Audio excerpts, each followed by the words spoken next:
Mammoth Lakes, California is pretty much paradise if you're a black bear. The mountain town is home to around 20 of them, and they're very much part of everyday life here. They even have their own statue in the village centre. But all is not well in bear paradise. This is the scene just over 10 miles away. The creek fire has been burning for over 6 weeks now and has devastated more than 350,000 acres of woodland, sending massive amounts of smoke into the air. The sky is actually pretty clear right now, but I can still taste the smoke in the air. It's making my eyes sore, it's making my throat dry. And if this is the impact the smoke's having on humans, just think about the effect it's having on bears, whose sense of smell is around 2,000 times greater than yours or mine. Steve Searles is known as the Bear Whisperer and has spent decades working alongside the town's bears. He estimates around 20 new ones have arrived in town after the fire destroyed their homes. With winter just around the corner, he's concerned for their future. Bears are in hyperphagia, and so they need to eat almost 24 hours a day and consume up to 5 gallons of water a day. The only way they find those resources is using their nose, and so it's blinding for the bears. The cause of the blaze is still under investigation, but crews hope to have it contained by Halloween, a day that can't come soon enough for these bears. Claire Renwick for Radio News Hub in California. We did it, Joe.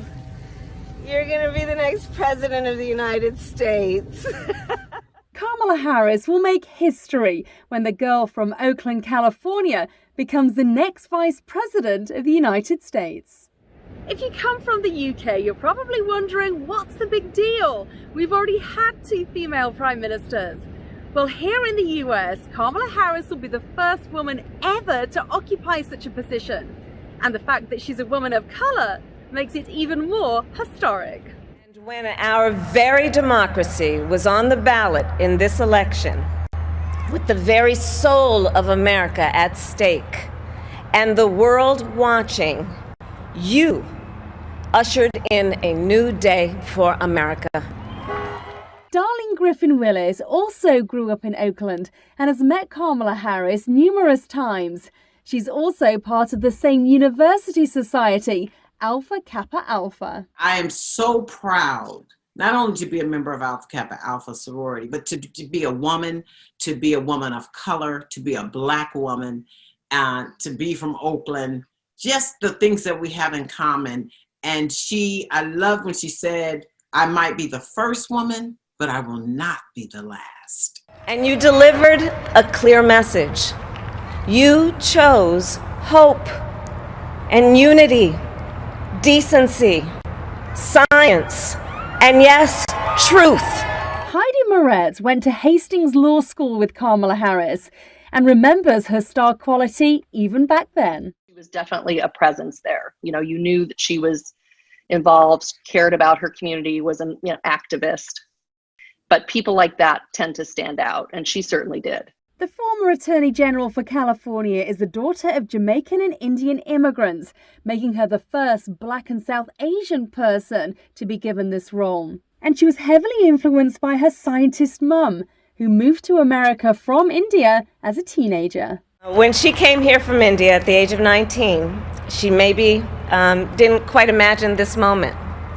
But she believed so deeply in an America where a moment like this is possible. Sisters Safina and Serena Abraham are very excited about Harris's appointment. They also have Indian heritage and are thrilled to be getting a vice president they can relate to. On TV, I would see Indian people portrayed as nerdy, dorky, and just like awkward and antisocial. And so it kind of made me not want to be like that, not want to be seen as that. So I was kind of ashamed of being Indian. And then Kamala Harris is like, destroys all those stereotypes. I was really excited because it made me feel like there were like a lot of possibilities for me in my future, seeing that like Kamala Harris became what she is now. children, both girls and boys of color, Black children, Black boys, Black girls, when they see Kamala Harris, who is a Black woman, a South Asian American woman, when they see her in this role of high leadership, they will see that, oh, I can reach that goal as well. So it's so significant. There's a carnival atmosphere on the streets of downtown San Diego tonight as hundreds of people gather together to celebrate Joe Biden becoming the 46th president of the United States. These are scenes of pure jubilation. People are flying flags, they're honking horns, they're playing music. But out of everyone I've spoken to tonight, they all tell me the one thing they're most looking forward to is to returning to some sort of normalcy. So how are you feeling right now? Like we can stay in the United States, the country of our birth. We can stay, we love it, it's great, it's wonderful. Yeah? How about yourself? We have our country back. How do you think Joe Biden will change this country over the next 4 years? He won't give more encouragement to racists, misogynists, and xenophobes, homophobes. As a woman, what do you think about the historic day that Kamala Harris, the first woman in history to become vice president? How do you feel about that? It's all too wonderful for work. Rain's forecast this evening, but for these Biden supporters, it'll take more than a few showers to dampen their spirits. For Radio News Hub, I'm Claire Renwick in San Diego, California. Welcome to beautiful La Jolla Cove in San Diego, California, where it's warm and sunny even in February. But according to TripAdvisor, the UK is leading the US when it comes to beaches. The travel website has voted Bournemouth Beach the 20th best in the world, ahead of this place behind me, which also happens to be one of the most beautiful seaside spots in California.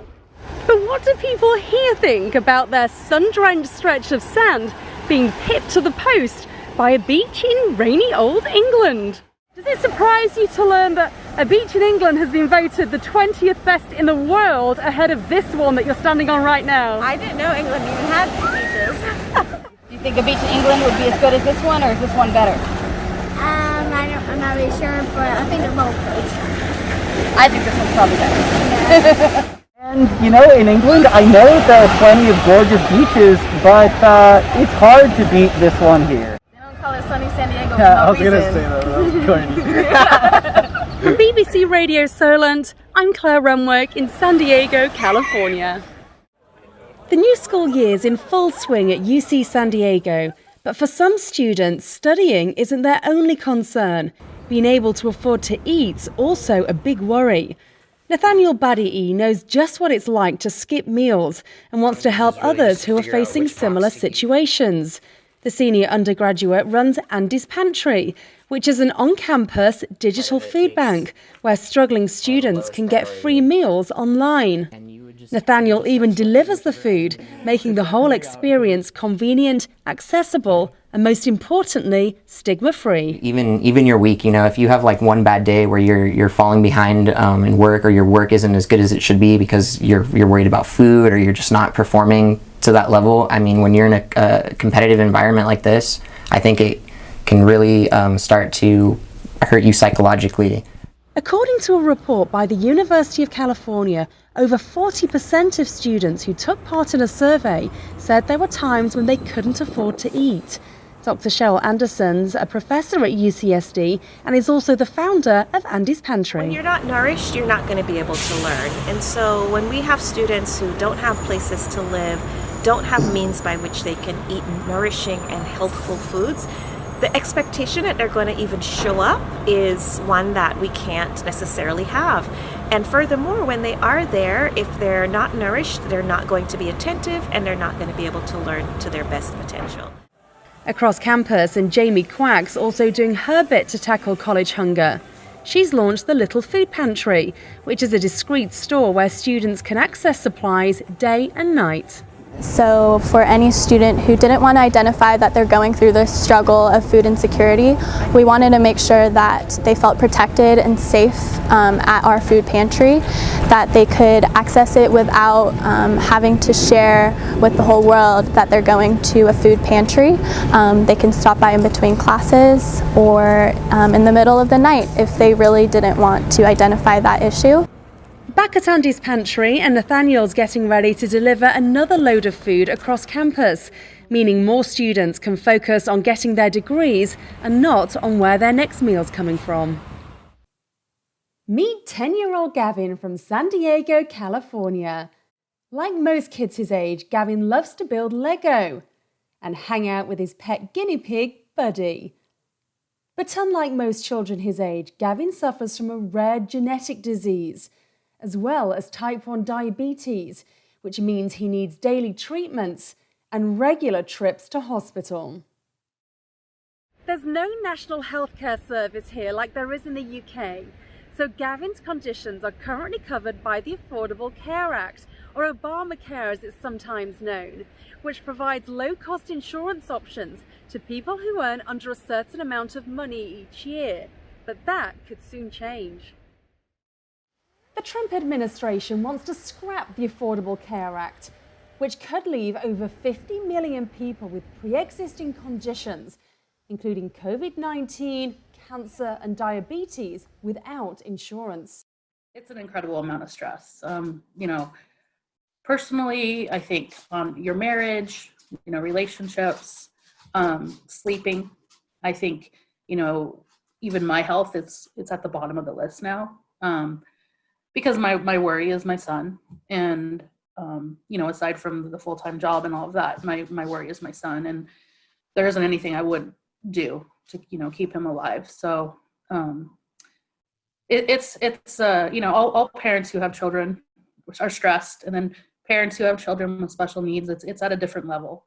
And Gavin also has autism and ADHD, so we have some behavioral and emotional challenges as well. So it's definitely time consuming, but he's the most important thing to me. So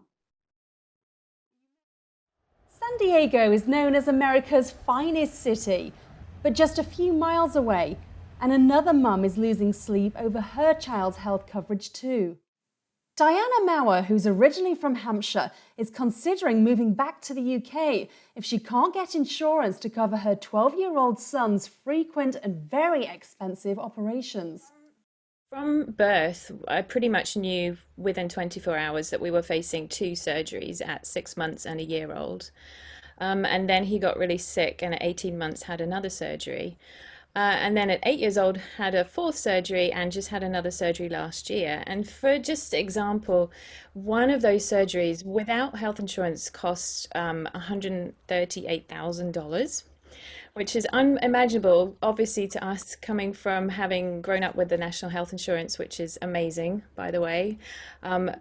So with our health insurance, with a good health insurance, our portion was $12,000. So you can imagine we've had 5 surgeries, and we're looking at a potential, or actually, a definite surgery through his teenage years. So this is a very important vote for us. The future of the Affordable Care Act is now in the hands of the Supreme Court, which will hear arguments for and against scrapping it just a week after the election. Despite the pandemic, people are still celebrating Halloween here. But it's an especially scary time for those with medical issues who fear they may not be able to get health insurance to cover their conditions in the future. Claire Renwick for Radio News Hub in San Diego, California. Del Mar has once again painted the town pink as he welcomes thousands of people from all over the country who are taking part in the 3-day, 60-mile Susan G. Komen walk with one goal. And that's to beat breast cancer for good. A carnival atmosphere greeted survivors, friends and relatives as they headed through downtown Del Mar to the cheers of local residents. It's really just the community support that helps us going. So, obviously the hills are not the best, but it's a lot of fun, and everybody here just supports everyone. Each walker raised over $2,000 to take part in the event, which began at Del Mar Fairgrounds and culminated in a special closing ceremony at Waterfront Park in San Diego. I'm here, my wife is walking and my niece is walking, and they're walking for me. I'm a 15-year survivor. It brings up a lot of emotions and stuff, but it means a lot. I mean, there's hope out there. Most all the restaurants are here today, and then especially in Fuego, John, who owns it, gets behind this, and then Americana Restaurant gets behind it, and then there's several real estate companies here like Willis Allen that are very heavily involved. And one of the goals that we have with Del Mar Village Association, because of the fund, we actually started providing some music now with the DJ, and it just kind of gets everybody revved up, as they say.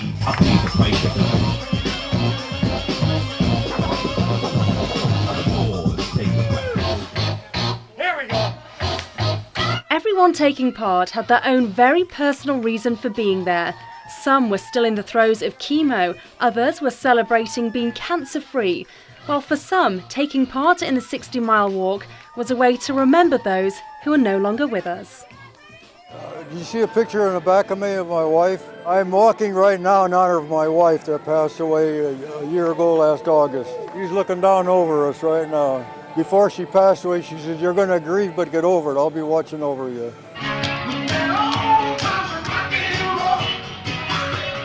As Del Mar bids farewell to the walkers for another year, the support from local people has certainly put a spring in the step of those determined to wave goodbye to cancer for good. The Nutcrackers, a Christmas tradition for families across the world, including my own. But with theatres closed due to COVID, companies like the City Ballet of San Diego have got creative. This year, they're live streaming their performance in front of an empty theatre so people can watch it from home. And it doesn't stop there. They've swapped their usual venue for an outdoor stage where people will be able to watch them from their cars. Instead of performing to the sound of applause, this year the dancers behind me will be performing to the sound of car horns honking, as this entire car park will be turned into a theatre come performance night. It's not going to be a bad seat in the house, and you get to be safe in your car. You get to tune in your radio to a live stream of the music that we're going to be presenting.